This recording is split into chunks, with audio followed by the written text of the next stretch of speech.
Hello and welcome to Hypothetically Speaking, the show where we talk about anything unexplained, unsolved, and unnatural. I'm Bree, I'm Morgan. And I'm Allison. and I went on the Wikipedia for unexplained phenomenons and was very drawn to the link that said Globster. It is such a good name. So that's what we're talking about tonight. Um, it's not like a super well-researched topic from the get-go, because it kind of falls into a cryptozoology place a little bit.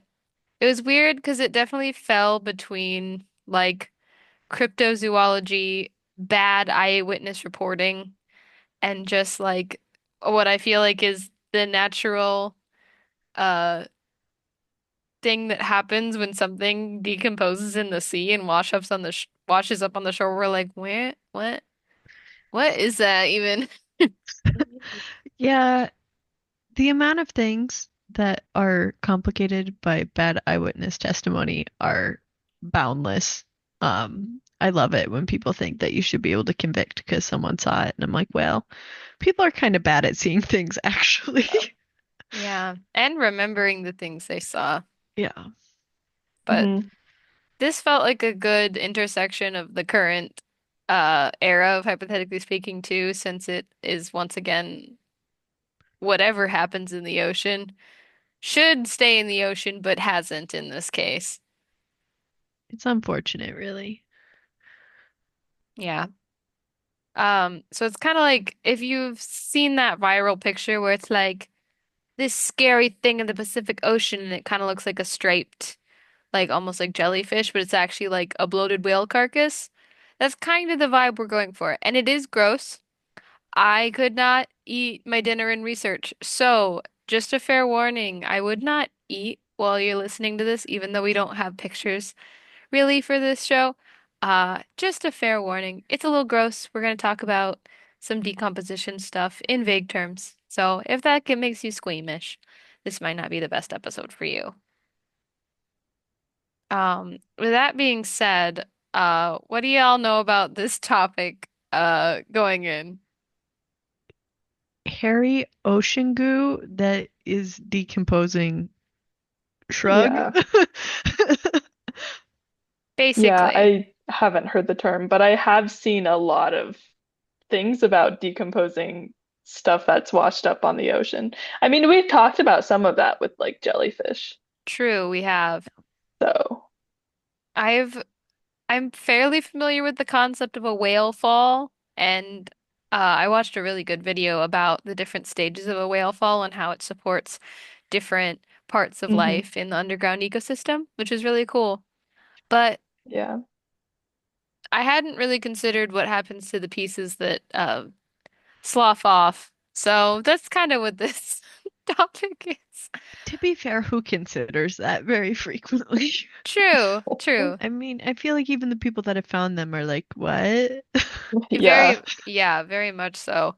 And the thing is, a lot of it's hard to identify. One, because it is hard to identify things that are in late stages of decomposition.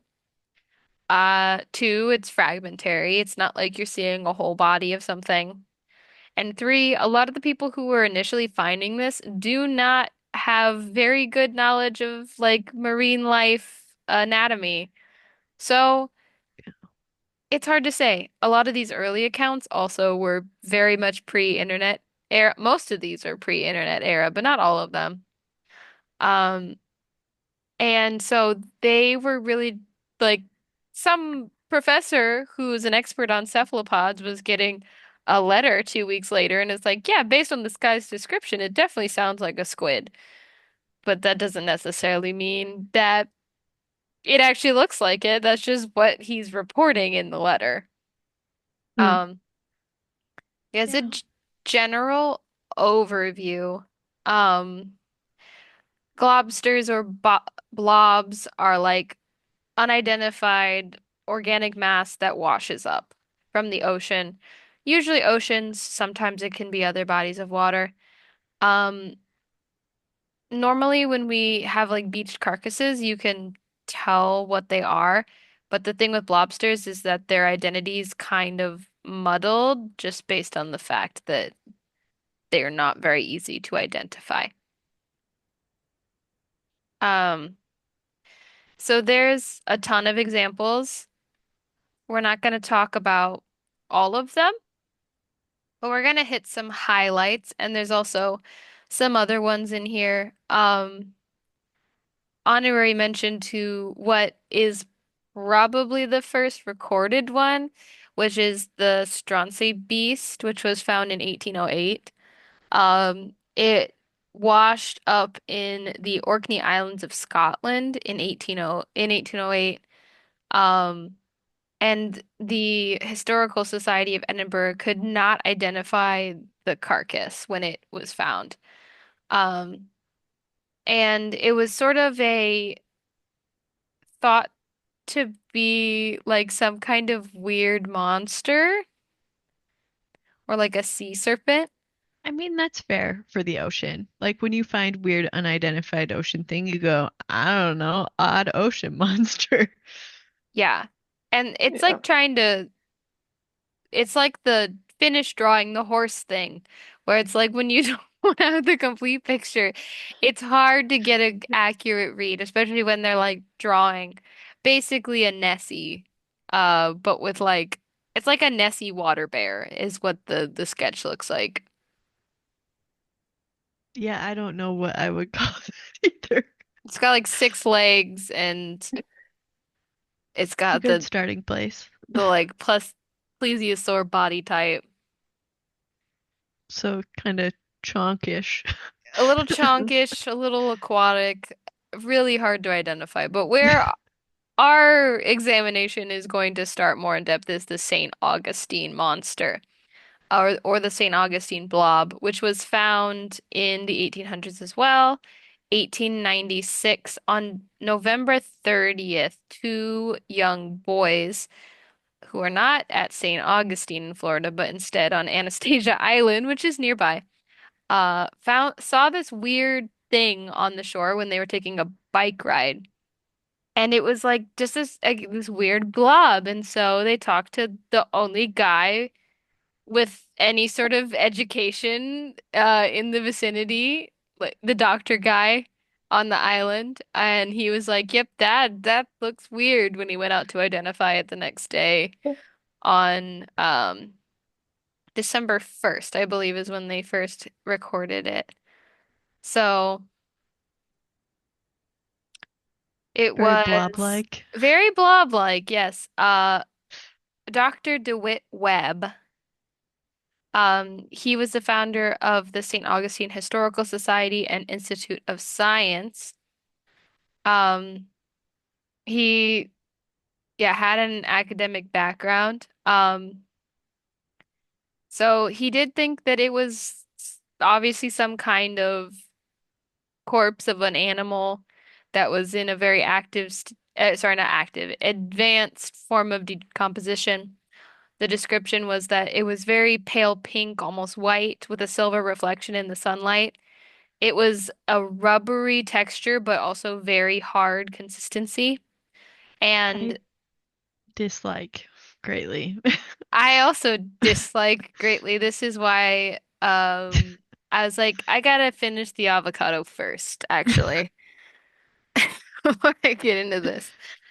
Um, and the mass was so huge that it was like half buried in the sand, just because of the weight of it.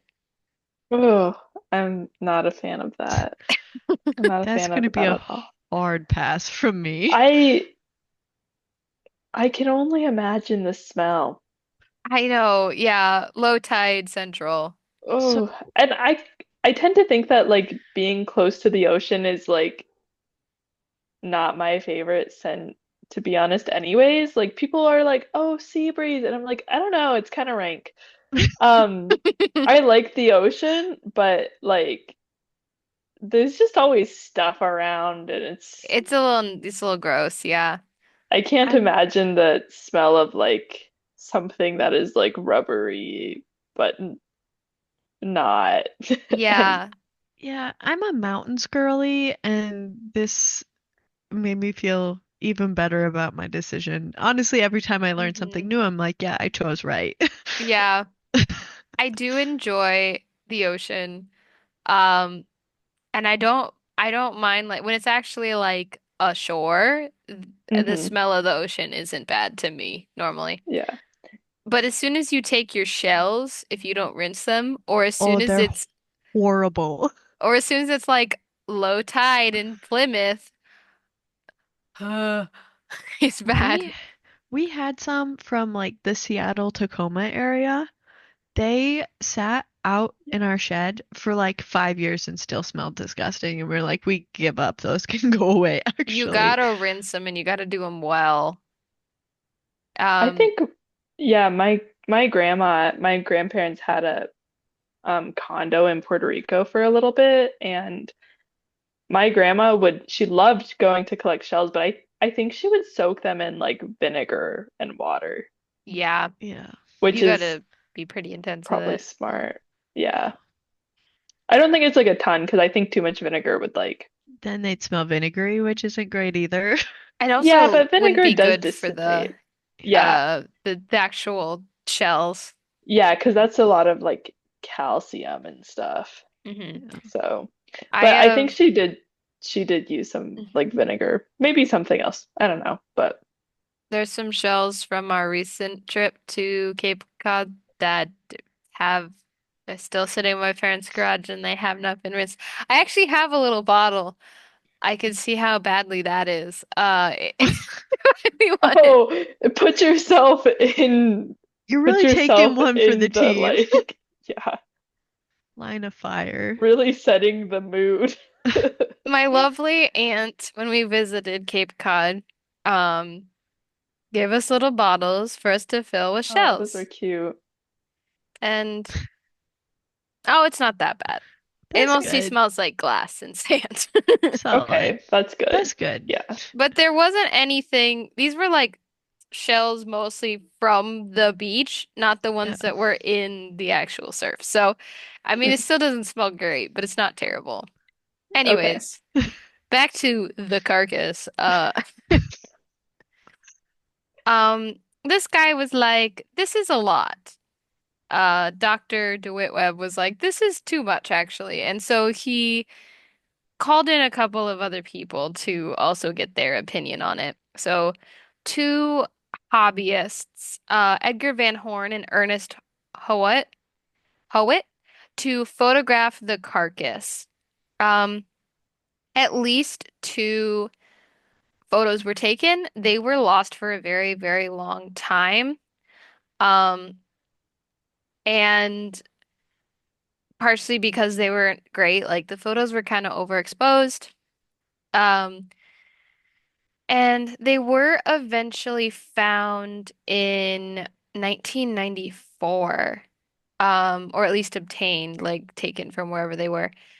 And so that was like almost 100 years, until we got an actual photo. For the most part, what we had was these kind of either bad or really, really like, what's the word I want to use? Over sensationalized drawings of Oh. what the St. Augustine monster looked like. It's giving the people trying to make the wanted posters entangled. They're just never quite right. I honestly kind of, yeah, because it's that cryptid thing. It's the old reporting practice thing of like, let's just put whatever we want on the page if it'll get views. You haven't seen it? That's fine. Just draw it anyways. Yeah, which is a very human thing, honestly. It gives like the we lost a lion off of this pot that's going to a king, so let's make a lion based off of the other lion statues. Yeah. You've seen a cat before, right? That, yes, exactly. Um, Me lying on my resume about seeing a cat. For real. Uh, Um, so the big issue was that the overall assumption was that this was a some kind of like cephalopod. So like it was some ginormous octopus or a very large squid. Because of these pieces that kind of came off of the general blob, which sort of were trunk-ish, and so they assumed that these were like the stumps of tentacles. Um, Uh, yes, the classic blob trunks. yes. Notably, these are not like guys who are qualified to identify this as any sort of sea creature. It's just a guy with a degree and then two guys taking photographs, and they're like, this is probably an octopus. It's no marine biologist. It's just a man who's like, I bet I know what this is. Yeah, hmm. exactly. Um, so articles were written, and accompanied by photographs. One in the Pennsylvania Grit, on December 13th. It had a picture of the sea monster, which was like a tentacled creature, but also had a tail. Interesting. It was based on a description and of somebody else and not an eyewitness. The description coming from someone who owned a hotel on the South Beach of Anastasia Island. So absolutely no reason to have other motivations for getting people there. Uh, Oh no, nothing at all. Yeah, um, couldn't possibly. but the beginning of his description is, quote, "The head is as large as an ordinary flour barrel and has the shape of a sea lion head. The neck, if the creature be said to have a neck, is of the same diameter as the body. The mouth is on the underside of the head and is protected by two tentacle tubes about 8 inches in diameter and about 30 feet long. These tubes resemble an elephant's trunk and obviously were used to clutch in a sucker-like fashion to any object within their reach." End quote. Obviously. Obviously. It couldn't be more obvious. It couldn't be. And then You later can in tell the, because of the way it is. obviously. And some of these drawings are like showing the arm stumps, quote unquote. Um, and then there's also, yeah, the picture that was in the newspaper is very fanciful, is what the article uses, and I think that's a very good description. Some of the rest of what he said in that article is, quote, "The specimen is so badly cut up by sharks and sawfish that only the stumps of the tentacles remain, but pieces of them were found strewn for some distance on the beach, showing that the animal had a fierce battle with its foes before it was disabled and beached by the surf." End quote. Um, so they got a little bit of information on it. They examined it, and then a storm came, and it got washed away until it got it came back. Oh, Did lovely. it go to the other beach that it's named after instead of this random other island that it's not named after? No, it went to a beach 2 miles down. Why is it named? All right. It's near St. Augustine, Florida. So they were like, this is close enough. I People suppose, know what that is. yeah. I think it was a more notable location. It's probably why it was named after it. Okay. Um, so it washed ashore again on Crescent Beach. And Webb sent photographs along with a description to Joel Asaph Allen, of the Museum of Comparative Zoology at Harvard. He did not respond.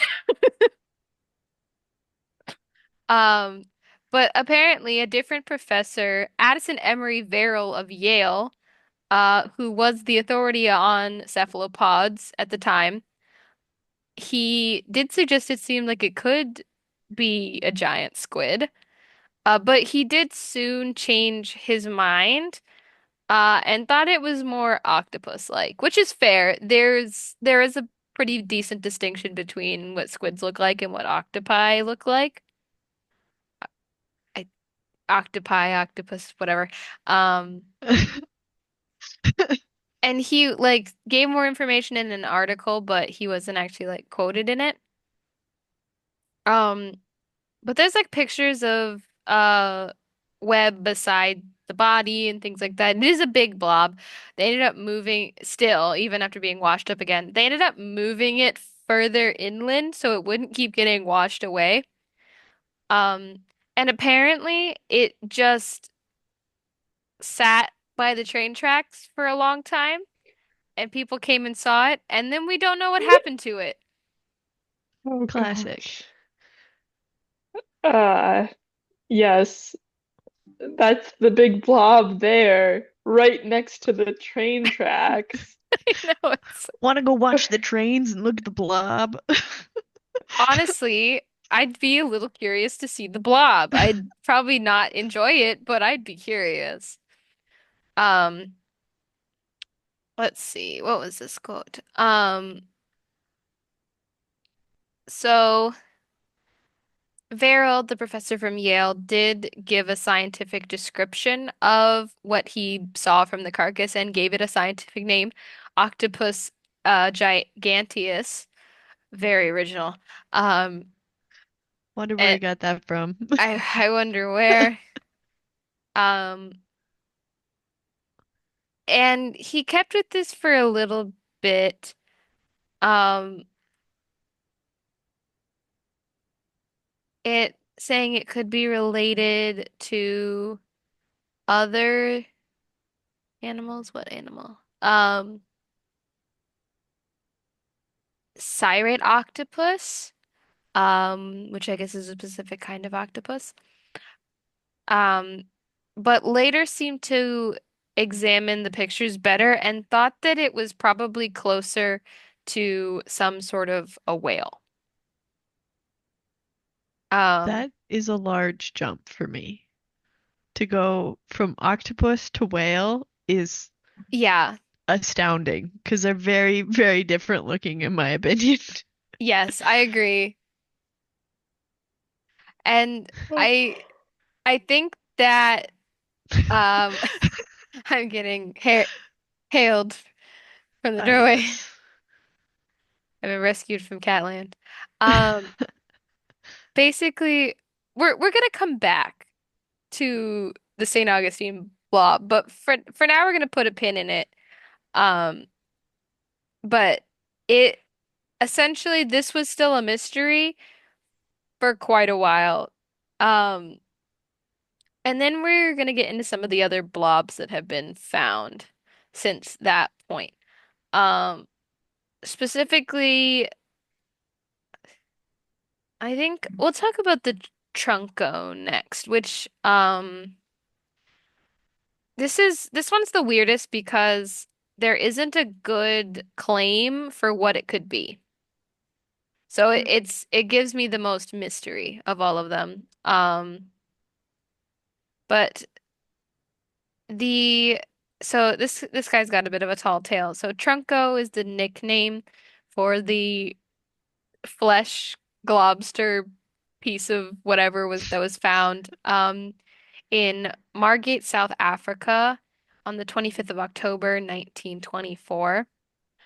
Um, it was reportedly seen as like a full animal battling two killer whales for like 3 hours.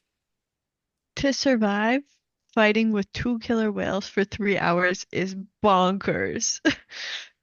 I agree. That's that's wild. Yeah, no kidding. Um, and it was said to look like some kind of giant polar bear because of what looked like having it had dense white fur, is what reports said. It washed up on the beach, but even though it was there for 10 days, nobody, like no scientists went and tried to look at it. Um, So, and then for a very long time, until 2010, it was assumed that there weren't any photographs taken of it. So it was literally just like this weird thing that people talked about and had like one news report in like a London newspaper. So we don't know what it is because nobody really went and looked at it closely enough. Nobody took samples, nobody wrote descriptions.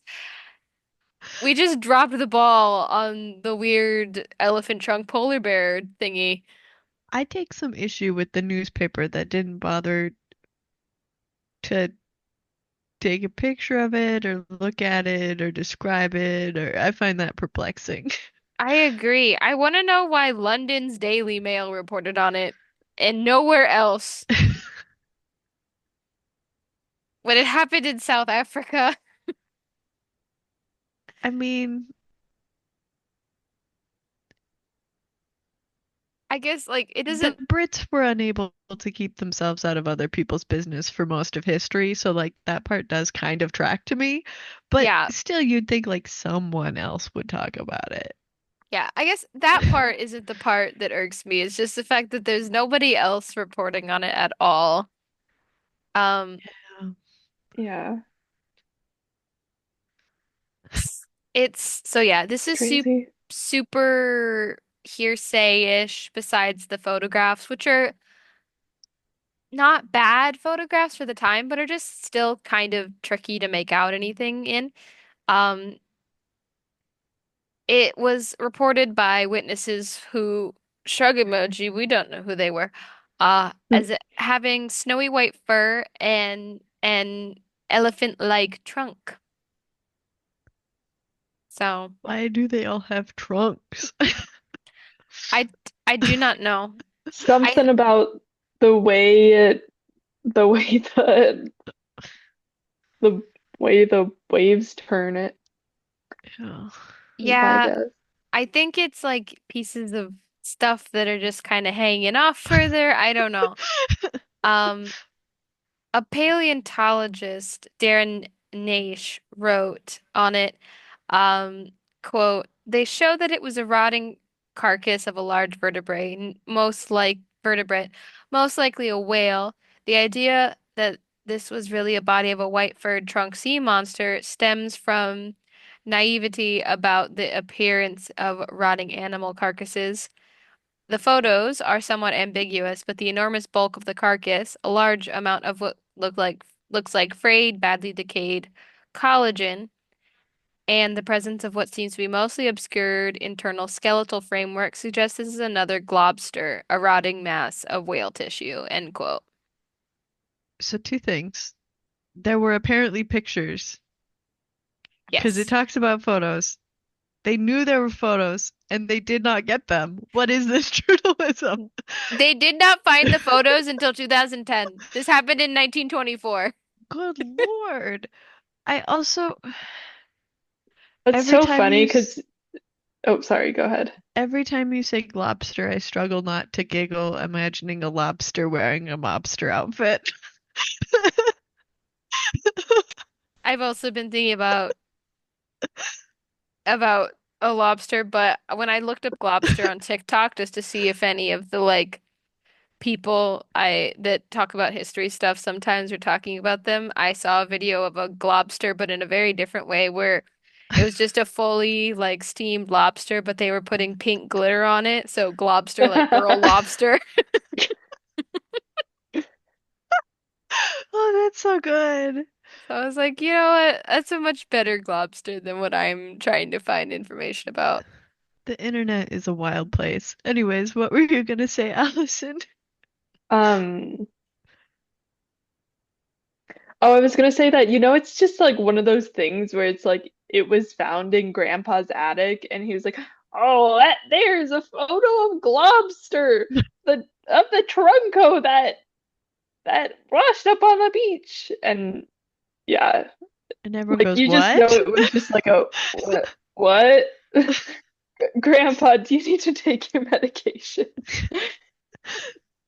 Definitely. Yeah. But See, a I weird. Go Yeah, ahead. I do think that like the fur thing, I looked up like a photo of it, the one that's like on the Wikipedia page, and it's like Hmm. that's I can see where it does look like fur, but I do know that sort of carcasses that wash up do have this really weirdly textured like Like frayed is how fra the paleontologist described it, which I think is a good yeah, description. yeah, it's like the pieces of like tissue and meat that are just like separated. Hmm. Because water But does weird things in decomposition too, yeah, especially moving water. So, yeah. and then you have so much that's eating off of any carcass that it definitely is gonna lead to some weird textures. Hmm.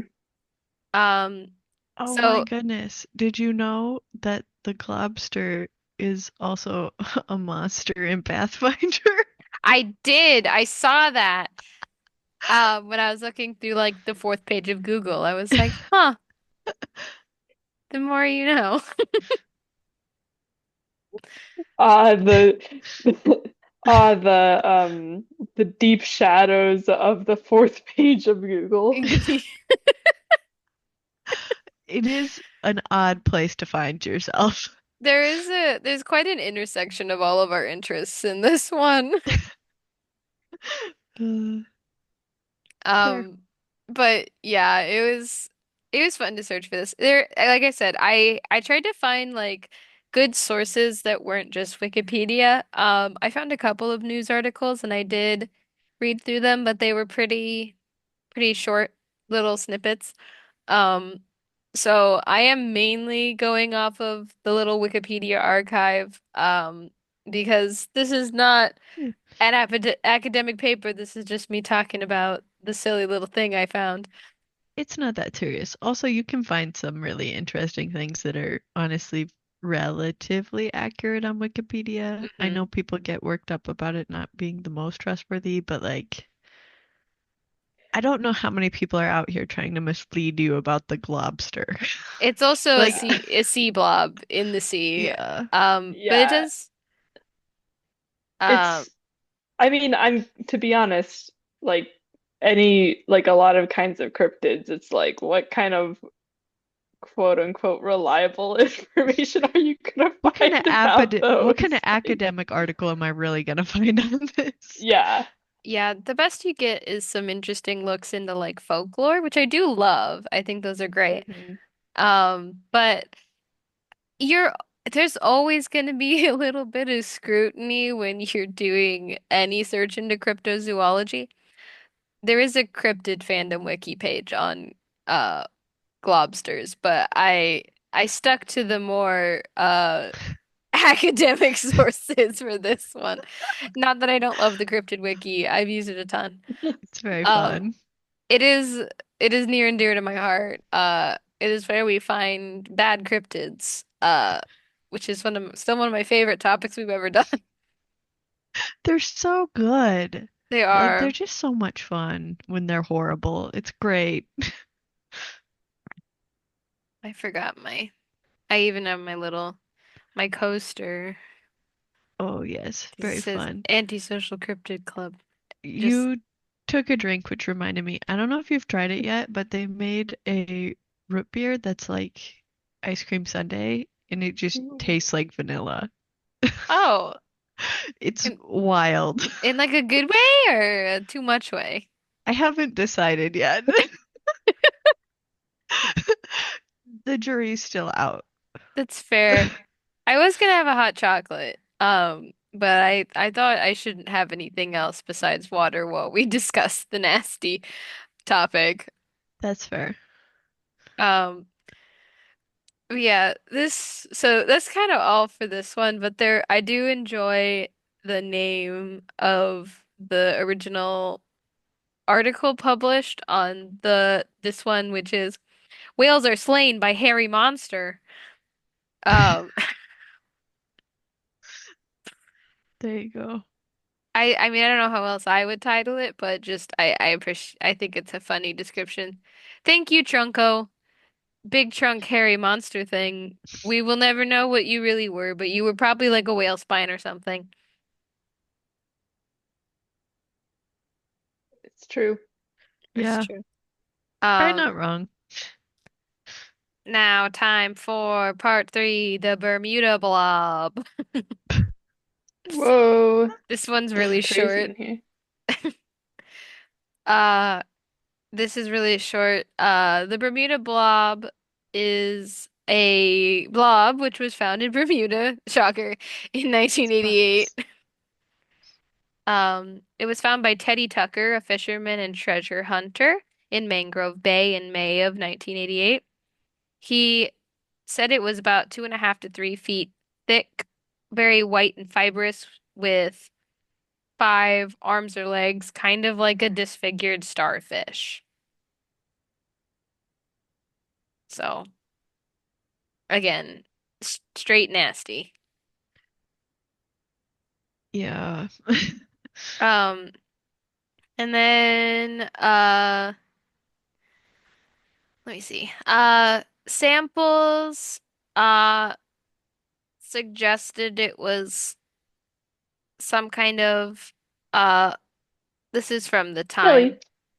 time. Um, cat. Ah, Sorry. cats. No, it's okay. Cats. She It's okay. she literally was I was worried she like got her claw stuck in it, but she was like pawing at our like chain that's on our like for our door lock. Oh, yeah. And she was pawing at that and it looked she's fine now. Sorry. Anyways, Benny crazy cute. earlier, I didn't see it, but he's sitting there's a cat bed. It's supposed to be a Heidi bed, but they sit on it 'cause they're big. But Benny is sitting on it and Brayden's like, "Why is he just like?" I'm like, "Why is he just like?" Well, he's just like sucking on his paw like he's a baby. S- So I didn't Oh. see it, but apparently he was sucking on his paw. There you go. Oh. Um, my orange menace. He is very cute and sweet. Uh, so studies at the time led to them believing it was some kind of bony fish, or shark or ray. So again, we're gonna put a pin in that for now as we move on to Bermuda Blob 2. Uh, it was found in 1997, so almost 10 years later, and it was even blobbier. Like it really just is like a roundish, whitish glob of something surrounded by cinder blocks based on the picture. Oh. Um, and then we have one more to talk about before. Oh, this one's super short too. One more to talk about before we get into kind of the meat of the investigation behind this, no pun intended. Uh, I don't like that. um, some of these are so short. Like I clicked on the article earlier today and then I was like, why is it a paragraph? The Nantucket Blob. I was there, not when this happened, but you know, in spirit. The Nantucket Blob was a lobster found on Nantucket Island in Massachusetts. If you don't know, island off of Cape Cod in Massachusetts, the little fingery thing at the end of Massachusetts. It was found in November of 1996, so just about the same time as Bermuda Blob 2. And it was analyzed in 2004, um, and that suggested that it was adipose tissue from a whale. So, not a whole ton to talk about with that one, but that is literally all they gave me on this article. Fair Which enough. which leads us into what I've been calling the big nasty, the Chilean blob or Chilean monster. because I think it looks the grossest. It looks like a when the face huggers on the face in Alien to me. And That's unfortunate. I dislike this very much. Um, so it was found on Pinuo Beach in Los Muermos, Chile. Chile, whatever. I don't know which ways to say it correctly. Uh, July 2003. It weighed 14 tons and measured 39 feet across. It made a lot of headlines when it was found because biologists could not identify it for a good while. And once again, the remains were speculated to be the remains of some giant octopus, completely unknown to science before that point. And I think where we get into the octopus thing over and over again with these is because the shape is vaguely reminiscent of like an octopus mantle or like some kind of cephalopod shape. It's pretty blobbish, and then it has some squiggly bits at the end. That's kind of how one would presume an octopus would tend to Yeah. be. So, like, fair enough, I guess. They're usually not like furry, but hmm And I've so seen like weirder things from the ocean. yeah. So like for the untrained eye, I totally get it. Where it'd be kind of weird. It's like when you see the little the pieces of like seaweed stuff that look like a weird snake carcass for the first time. I mean, it's kind of like why we have so many things that are named eels that are not actually eels. hmm Yeah. Some guy looked at it and went, that kind of looks like that fish. Bam, electric eel. And then Yeah, everyone went, nah. they have the shape. Yes. Same with like crabs. There's a lot of different types of crabs, but there are specific crabs that are true crabs and other crabs that are posers and came after. Um, but we will all become crab at some point. But Yes. um, True. It's so just a superior form. it is, It especially is. with the rising tides, is it's just gonna be what's gonna work the best for us all. Um, so in 2004, about a year later, so this was studied in June, and it was found in July of 2003. So about a year later. Um, there were some conspiracies that had been going around about the blob. Uh, there was no, weirdly, I mean, I guess this might be normal, but it says no cells remained in the blob.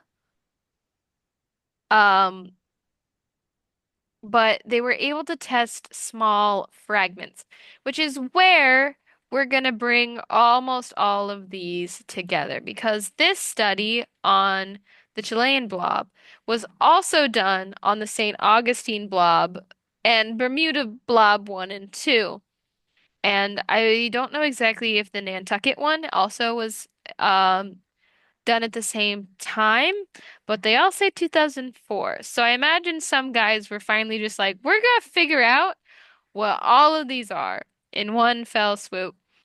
And so they did a big analysis. There's been a couple of them. The one that includes all of them is gonna come a little bit later. They So the carcass the original St. Augustine one kind of fell out of knowledge until 1957 when Forrest Glenn Wood, who is the founding member of the International Society of Cryptozoology, became Nice. interested after finding a newspaper clipping. Um, he learned that there is a sample from it, preserved at the Smithsonian Institution, and persuaded the curators to send part of it to a colleague of his who is a cell biologist at the University of Florida. So Um, The thought of And the Smithsonian being like, yeah, send me some of that blob is so entertaining to me.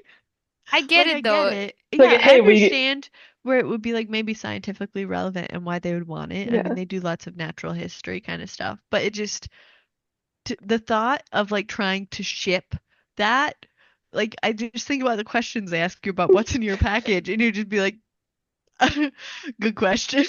Yeah. It's just like Men in Black comes knocking on your door. We heard you got some blob. You're going to forget you ever had this blob. Oh my gosh. It's an X-Files episode. It's a really Yeah, shitty X-Files episode. this is true. Um, but so they compared the connective tissue between a squid, an octopus, and the St. Augustine carcass. And the science guy who does have a degree in this, who knows about cells, said they were similar. But me, the layman, looking at it for 10 seconds, says, I don't think they look very similar at all, actually. Well, I think we better go with your opinion on this. Uh, Like, I get it. They do have some similarities. He said that quote, it seems I had found a means to identify the mystery sample after all. I could distinguish between octopus and squid, and between them and mammals, which display a lacy network of connective tissue fibers. Um, and so he decided that it was in fact not whale blubber, and that the evidence was unmistakable that it was an octopus. Uh, unmistakable, you say. yes. However, and then when re-examined by someone at the University of Chicago in 1986, Roy Mackal, a biochemist, um, he also was a founding member of the International Society of Cryptozoology. I wonder if this had any bearing in their hypothesis. I He did. do find that fascinating. Mhm. So these are it's like later, but I assume the same group of people, where they at least know each other vaguely, are kind of passing around this sample and examining it. And he did do a more like a comparative examination against different animals, and I don't know exactly what this would do because I don't know much about biology Yeah. in general, but essentially tested different amino acids levels in like squids and dolphins, belugas, and octopus to see what the blob t tissue most closely resembled. Um, and what he found from this, uh, he posted in a cryptozoology magazine. I love how official all of this research is. Um, I know it's really great for my research that I'm doing for this. It's Um, wonderful. he did make a what I think is a fairly good assumption that it's essentially just a bunch of collagenous protein. So kind of the leavings of the like skin elasticity stuff. All of the like little bits of the body that holds like this. All the tendony kind of things. Yeah, all the gristle. Basically, big Ugh. pile of gristle. Truly atrocious. Yeah. Ugh. Speaking of, I had turkey for the first time at Thanksgiving in like a decade, and while it was great, it was delicious. They did spatchcock it, and my dad was not entirely discerning with the dark meat, and so I definitely had some little spine bones and weird little cartilagey piece I had to pick out of my piece, which was Off-putting. a little off-putting, yes. Oh. That'll do it. which, if you do not know, a spatchcock is when you take the spine out of the turkey and you spread it out kind of flat so that it cooks evenly. Yeah. Yeah, you take the spine out and then you break the ribs Hmm. Yeah. so that it's lays flat. You get a more even cook that way, Yeah. the goal. It's If you're good. gonna spatchcock anything, I'd spatchcock a turkey. Yeah. Because it's so big, it's prone to get a little overcooked, Yeah. undercooked in some places if Yeah. you're not careful. You can do it to any bird though, really, but turkey's definitely the way to go. Yeah. Um, so he essentially concluded it was probably some kind of octopus, but the species couldn't be determined, which led to analysis later on in 1995, where they were subjected to electron microscopy and biochemical analysis, which proved to be the most thorough of the investigation so far. Um, there's a big table that I don't quite understand. But the samples were also found by this study to be, quote, masses of virtually pure collagen, quote. Um, and that they basically didn't have the makeup of invertebrate collagen nor of like an octopus mantle. So it couldn't be the collagen fibers from that because it just didn't have the same arrangement. Um, they concluded that it was most likely the remains of a whale, likely the entire skin and blubber layer, which is kind of a terrifying thought. Yeah, I don't love that. Which finally leads us to when they investigated basically everything in 2004. So they, again, dug up the St. Augustine monster tissue in 2004, along with the Chilean blob and the Bermuda blobs, plural. Maybe Nantucket. Again, uh Unclear. it was in 2004 that it was studied, so probably somewhere in there. They were re-examined and under electron microscope went under biochemical analysis and DNA extraction was attempted, but the finding of useful DNA was not didn't go well. They didn't really find anything. The samples failed. But they did find definitively it is collagen and it is definitively the remains of whale carcasses, likely often basking whales or sperm whales. Um, so what kind of a comment I liked in one of the videos I watched was just like, it's like the owl theory of like any unidentified weird thing is an owl. It's any weird identified collagen blob is a basking shark or basking whale, I mean. Yeah. Yeah.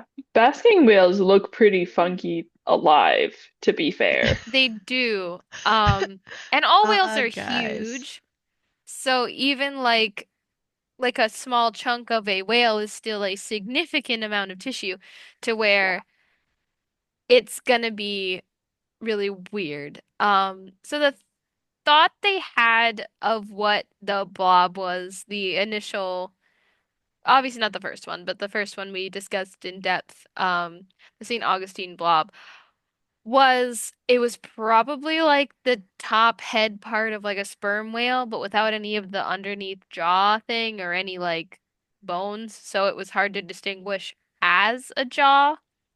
But basically, it did the it kind of did the ocean thing where it turns the body a little bit soap into soap and then the leavings. That's more of a Lake Superior thing, but that's Yeah. just how I imagine that ocean decomposition goes at some point. It's just all the other parts get turned into soap.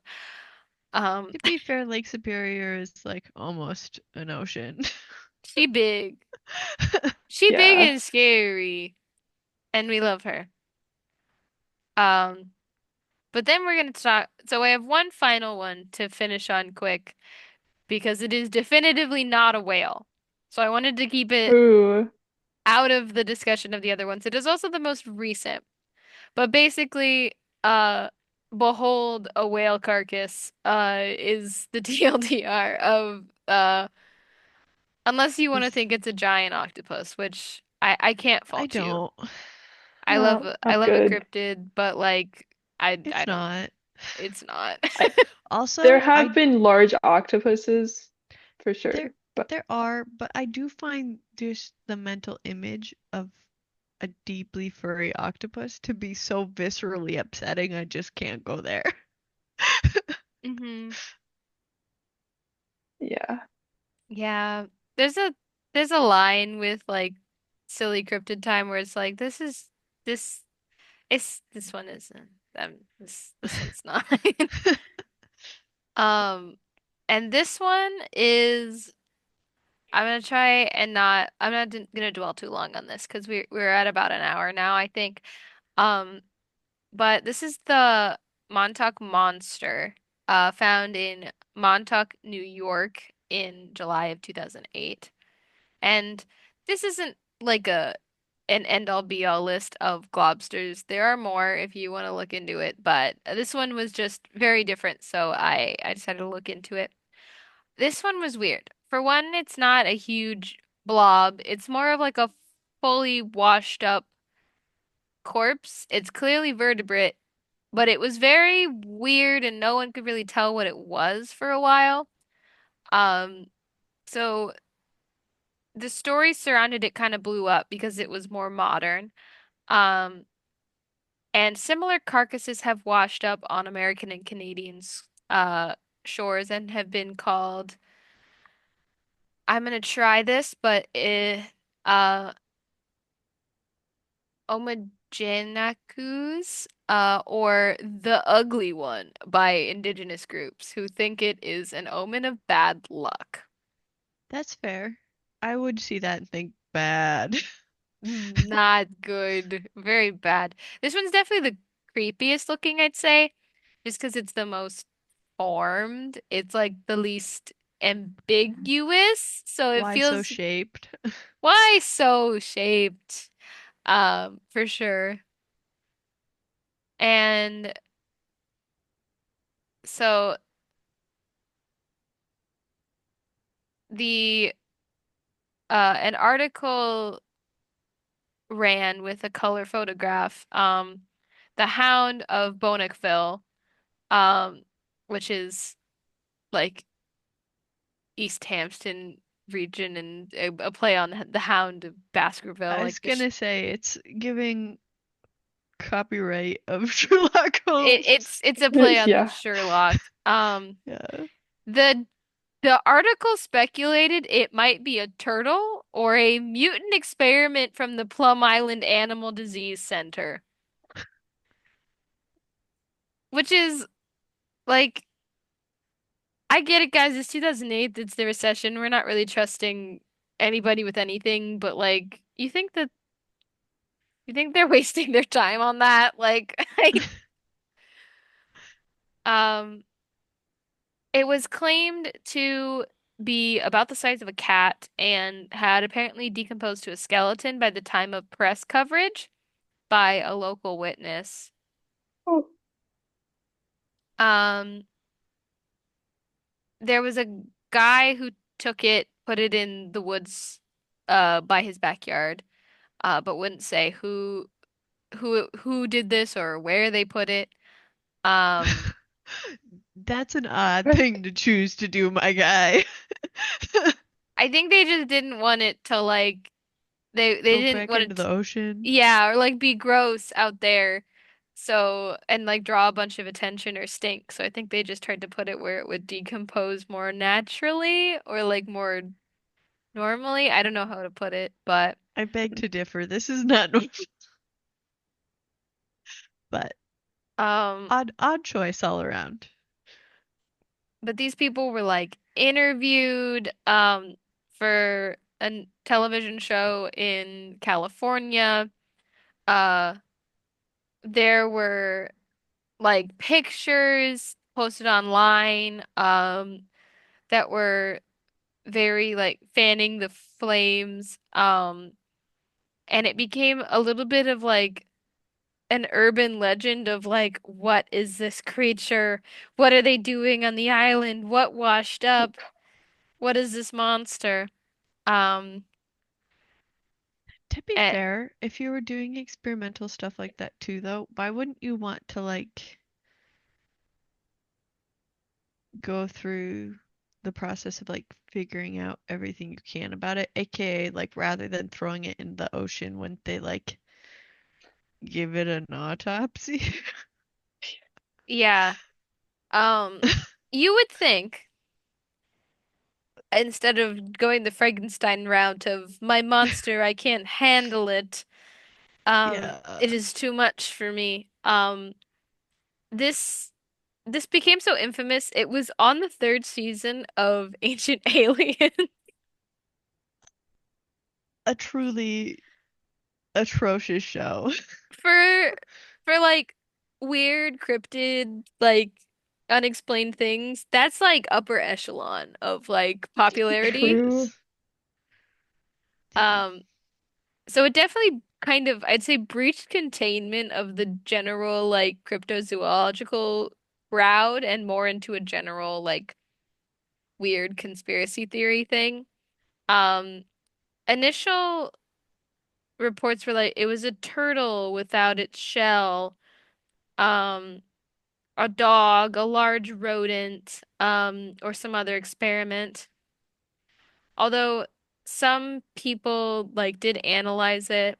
William Wise, of Stony Brook University's Living Marine Resources Institute inspected the photo with a colleague and thought that it was fake, but the next best guess was that it was some diseased dog or coyote which had, quote, been in the sea for a while, end quote.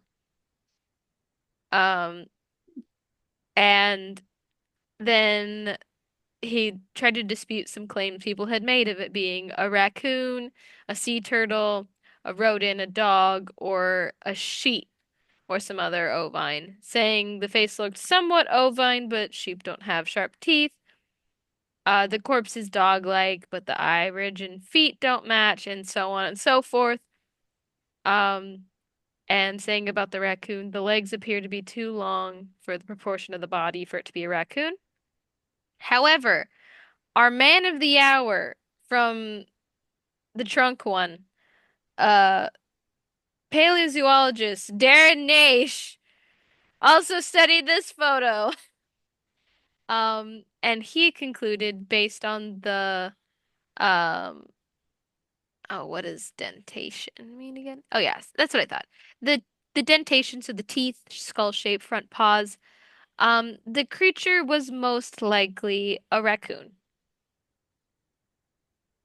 Okay. I So could see where raccoon and coyote, like when kind of decomposed, could be a little yeah. kind of same realmish. Yeah. The big thing was that because of the water, a lot of the like hair had gone away and some Sure. of the flesh as well. So the shape was kind of scary, mangy, weird, experimenty, rubbery looking. Um, but he thought based on the composition of the body, it was probably a raccoon. And that is what we best understand it to be. Um, and then it was also another person also identified it as a raccoon carcass after. Hmm. So Fascinating. that is that's the Montauk Monster.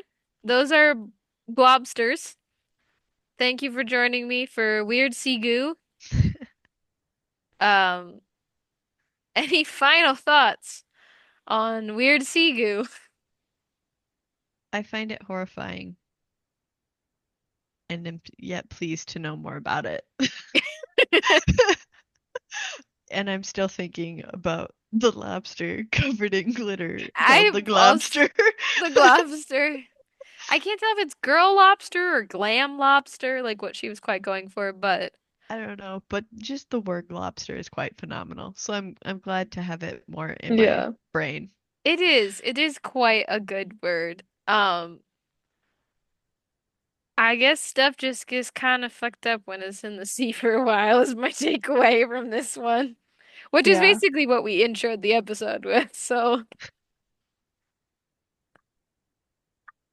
uh, Um, I think I'd like to have my ending thoughts be a quote from r/slash cryptozoology on Reddit. Um, I'm okay. The first one is whales. They are whale remains. The second reply under that is sometimes they're cephalopods, maybe, possibly. Return, not true! Exclamation point. Sometimes they're basking sharks. Period. Return, one time it was a raccoon. Next reply. Are they all whale remains? Question mark. Which species? Question mark. Next reply. Various. Period. A response from the poster who asked the question of which whale remains. Various. Period. My favorite type of whale. yeah, And I think Nice. that sums it up well.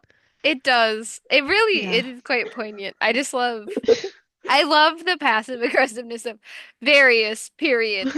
That's it. That's the whole reply. Uh, to be fair, there were so many things before that that they could have read that could have told them more about what it was, and they Chose either not chose not to, to or or like didn't absorb it or Yeah. something. I, Yeah. and I get like if you're going to the Reddit, but personally, the Reddit is like my fifth search result. Like not search result, but it's the fifth thing I go and look at. Yeah. You know, like it's not my first. Like it's a I fun thing to look at, but like if you really wanted to know why are you looking on Reddit, oh my guy, like yeah. If I have I think a tech question specific thing, I know Reddit's gonna have on the top of answer. it, yeah. But yeah. otherwise, it's like my fourth thing I look at, Reddit probably. I is go what your teachers have always tried to convince you yeah. Wikipedia is. I go to Reddit for entertainment. Are you kidding me? Yeah, Yes. Actually, I did have a sewing like issue, but the sewing Reddit is actually very responsive and responsible and helpful. So um the r/slash cryptozoology is probably different from r/slash yeah. sewing help. Gonna be a I different crowd. I Yeah. definitely like I go to subreddits that are of my current hyperfixation, and then I never view them again. But for the time that I'm into it, I'm like, yes, show me the lid of the Chernobyl reactor. Fair. Um, I did go to one because I was crashing out a little bit about the fact that I was like, I have seen like no movies ever. Because I was talking with someone and I was like, I've never seen any of these movies you're talking about. And they're like, you're kidding. So we went down the IMDb 250, like 250 top movies. I'd seen Oh, like yeah. 40 of them.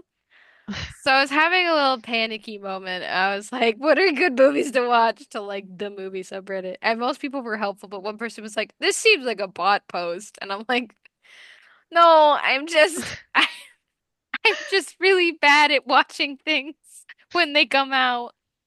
That's fair. Yeah. But yeah, The amount of times that Paxton will talk about something and I'm like, what? And he's like, seriously, you have not seen this is probably too high. it is quite I high. We actually tried during COVID, I tried to watch all of the movies on 250 on the IMDb top Yeah. 250 list, and Yeah. I have actually seen quite a few of those. Yeah. The ones that are like most of the American ones I've seen, the foreign ones were a little bit harder to get your hands on for some of yeah, them. I will I can say, see that for I sure. do think that The Untouchables is on there, as in like what was The French originally a version? French film. The Yes. French version, fantastic. The English version sucks. So Yeah. just a I'm heads up. sorry. If you look at that, there is a remake in English. Don't watch it. It's not worth it. The French version Just is watch so the much better. French. Yeah. Watch it with subtitles. It's Good to fine. know. It is a significantly better I'm movie. sorry, but I love a movie with subtitles. I love a movie Yeah. in a different language. Yeah. yeah, yeah, the English version is just kind of disappointing, and I do think it's because they cast Kevin Hart in as It's it's the like supposed to main be character, and it's not a comedy, and Kevin no. Hart does Ah, comedies. Yeah.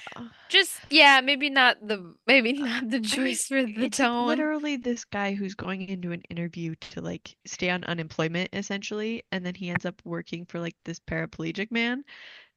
Actually, I think he might have been quadriplegic. I don't, Yeah, he was I think so. quadriplegic. And so it's like a very serious kind of tone. And you're right, Kevin Hart was an odd pick for that. I could see that getting a little weird. Yeah, I'm not saying that actors can't Yeah, branch out from what they usually do. yeah. It was just so jarring. And like parts Yeah. of it are funny, but parts of it of the French one were funny. Parts of it of the American Yeah, one were not. yeah, But speaking of peak cinema, we watched Shrek and Shrek 2 over Thanksgiving. very good. Um, I've been which hankering was for good. National Treasure, so Oh, that's a Nice. that's also peak cinema. I haven't seen Yeah. that since the only time I've seen it, which was in middle school, where we saw it in our eighth grade history class because our teacher was awesome. What a Watching good way to National teach Treasure the for a children. history class is so American. It is like she was like, "This is not at all true, but it's a good movie," and we were like, "Okay, I'm down for it."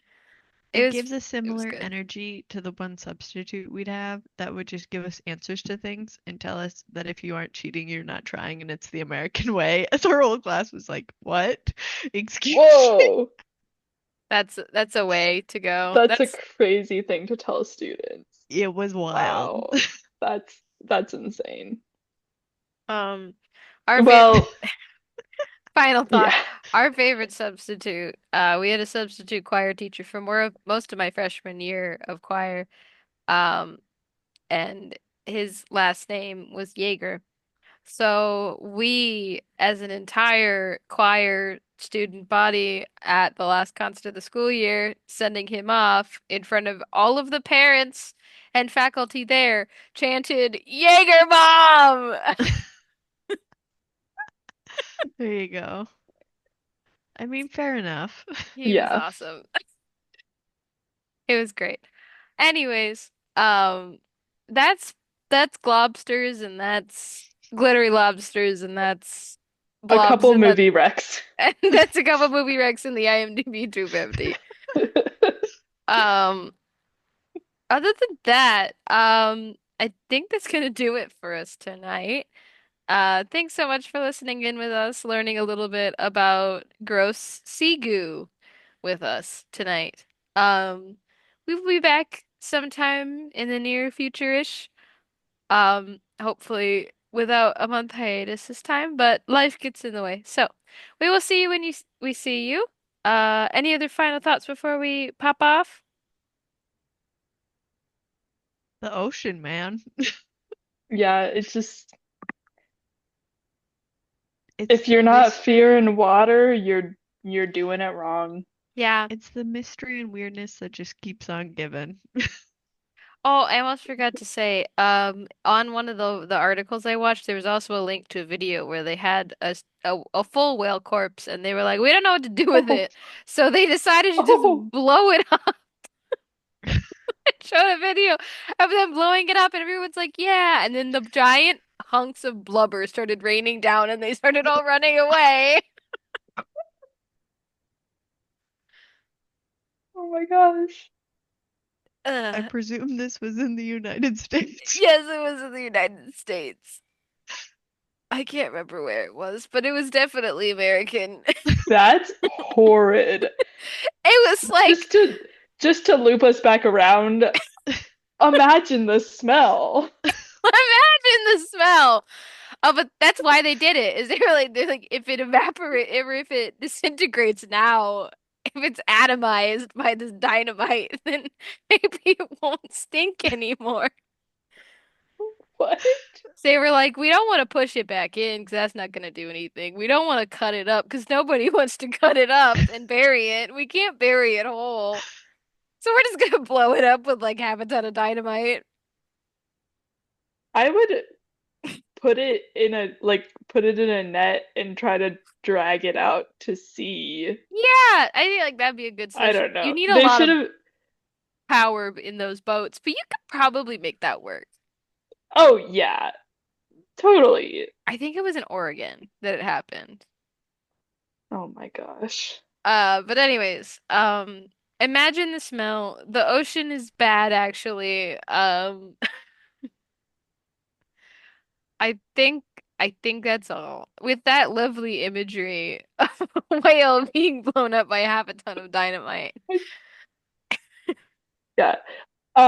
If you want something that's not horrible to watch, is there's like videos of like biologists responding to whale falls, and Ooh, it's really wholesome because they're all so excited about it. that does They're like, sound fun. "Oh, whale fall! Oh, that's a whale fall!" It's great. So, as an alternative to the whale carcass being blown up, there's also videos of whales decomposing at the bottom of the sea, and the biologists who are all very excited about that, Yes. and the little ecosystem that is around that. hmm I do love those videos. Those are fun. Hmm. But yeah, with that, if if you see a weird blob, it's probably a basking whale. If you see a weird shape, it in the sky, it's probably an owl. And with that, we leave you for tonight. Have a great night. Have a great day. We will see you next time, hypothetically speaking, where we talk about anything unexplained, unsolved, and unnatural. Hopefully less Scoopy.